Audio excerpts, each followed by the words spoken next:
ভালো খেলে। হ্যাঁ হ্যাঁ আসেন ভুল আসেন। আসেন ভুল যাবে তো মাঠ পিছলে আপরে একটা।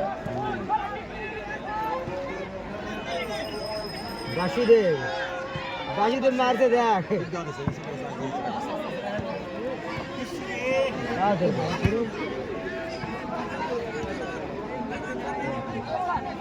একটু গ্যাসটাকে একটু নামে হালকা করে গ্যাসটাকে চেক করে দিন। সুপ্রদর্শক মণ্ডলী, আরাফাত রহমান কোকো স্মৃতি ক্রিকেট টুর্নামেন্ট 2025-এর ফাইনাল খেলা হরিনগর সরকারি শেরে বাংলা কলেজ মাঠে আজকে যে পরিমাণে দর্শক এসছে কোথাও জায়গা নেই। গাছের ডালে প্রাচীরের সাথে বিভিন্ন অংশে দর্শকের অবস্থান। আমরা এমনি তো দর্শকের জায়গা দিতে পারছি না, তারপর চিলাহাটি থেকে খুলনাগামী রকেট ট্রেনে আরো কিছু দর্শক এসে গেল। ধন্যবাদ প্রত্যেকটি দর্শকের জন্য। এবং সালাতুল আসরের জামাতের আজান হয়ে গেল মসজিদে। আমরা চেষ্টা করবো জামাত চলাকালী অবস্থায় সাউন্ড বন্ধ রাখবার জন্য। ল্যাব সাইড থেকে মান্দাদল আক্রমণ হচ্ছে নাই। ওটা কমলে বল পেয়েছে খেলবার সফল।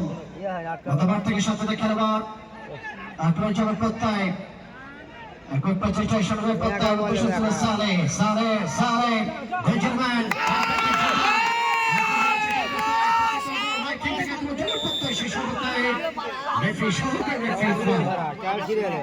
নাটক দেখে আপনি শাশুড়িকে বাড়ি থেকে ভাগাবেন, এর উপর আপনি মাস্টার ডিগ্রি অর্জন করতে পারবেন। আজকে ওই চ্যানেল অফ করে তারা বাড়ির আড়াল থেকে মাঠের খেলা দেখছেন তারা। তাদের জন্য ধন্যবাদ জানাই আজকে এই আয়োজক কমিটির পক্ষ থেকে। সাতটি দলের লড়াই আজকের এই ফাইনাল খেলার মধ্য দিয়ে নির্ধারণ হয়ে যাবে চ্যাম্পিয়ন দল কারা।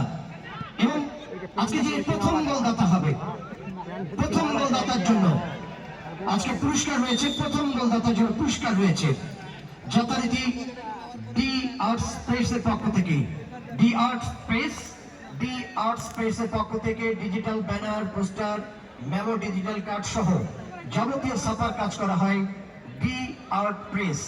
এই প্রতিষ্ঠানের পক্ষ থেকে দেওয়া হবে প্রথম গোলদাতাকে পুরস্কার দেওয়া হবে আজকের এই খেলায়।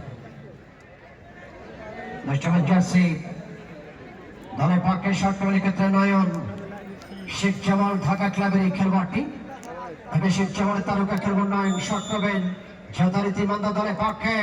গ্রাউন্ডে কাট হয়েছে, এক্ষেত্রে বল কিন্তু টাঙ্গল করতে পারেনি, স্পিড কিন্তু হয়নি, যে কারণে একেবারে ঝুঁকিমুক্ত ছিল অবশ্য সেখানে, যে কারণে কোনো দেখে শুনে এই বলটিকে ছেড়ে দিলেন তিনি।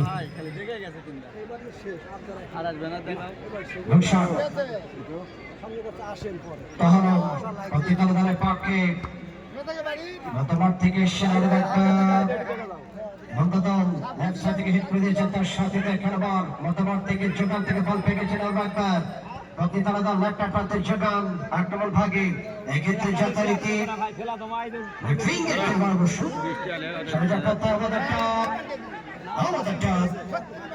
এক্ষেত্রে রাইট উইং থেকে লেফট উইং স্কোয়ার পাস হয়েছে এবং সেটা প্যালেটিয়ার থেকে সরাসরি গোলমুখের দিকে যাওয়ার প্রত্যয় ছিল। সেক্ষেত্রে কিন্তু নিজেদের কম্বিনেশনের ঘাটতির কারণে কিন্তু ম্যাচ থেকে তারা গোল বঞ্চিত হয়ে গেল এই মুহূর্তে বলতে গেলে। আমাদেরটা বল পেয়েছেন স্বপন। আজকে যিনি স্বপন খেলছেন এখানে বল পেয়েছেন আকাশ। সরকার থেকে স্বপন সাথে খেলোয়াড় বল পেয়েছেন ক্যাপ্টেন সাব্বির, উত্তরবঙ্গের মধ্যমাঠের প্লেমেকার। আজকে আকাশ যিনি খেলছেন, আকাশ, এই আকাশ সন্তাহারের যুবরাজ, ঢাকা মুক্তাসরি ক্লাবে খেলেছেন আকাশ। আপনারা জানেন নওগাঁ যে এক সময়কার মধ্যমাঠের প্লেমেকারের কথা বলা হয়, সেই আজিম ভাইয়ের কথা বলা হয়। দীর্ঘদিন যিনি উত্তরবঙ্গের ফুটবল খেলেছেন এবং 1994 সালে যিনি মিয়ানমারের কিং কাপের সেরা খেলোয়াড় হয়েছিলেন সেই আজিম দীর্ঘদিন ধরে উত্তরবঙ্গের স্বনামধন্যতার সাথে ফুটবল খেলেছেন। তবে আজিমের পরবর্তী সময় নওগাঁ থেকে আরেকজন হাত ধরেছেন, নাম হলো সাব্বির। আজকে এই পত্নীতলা দলের ক্যাপ্টেন, দীর্ঘদিন ধরে মধ্যমাঠের এই প্লেমেকার, ফুটবলকে শাসন করছে দক্ষতার সাথে, স্বনামধন্যতার সাথে, বলেছে সেই সাব্বির। সেখানে স্বপন ছিল, স্বপন রাজীবপুরের যিনি পাবলিক মাঠে যে আয়োজক, এই স্বপন বিকেএসপির খেলোয়াড়, একজন সফল আয়োজক। হাতে বল পেয়েছেন বঙ্গবং নবাল আপডেট সেন্টার নেটিং অবশ্য হেড হয়েছে শেষ অবস্থায় একাধিক খেলোয়াড়কে ফাঁকি দিয়ে বল চলে যায় প্রতিপক্ষের গোলরক্ষক নিয়ন্ত্রিত হলো শেষ অবস্থায় বল চলে পশ্চিম লাইনের দিকে থ্রোয়িং এ যাত্রায়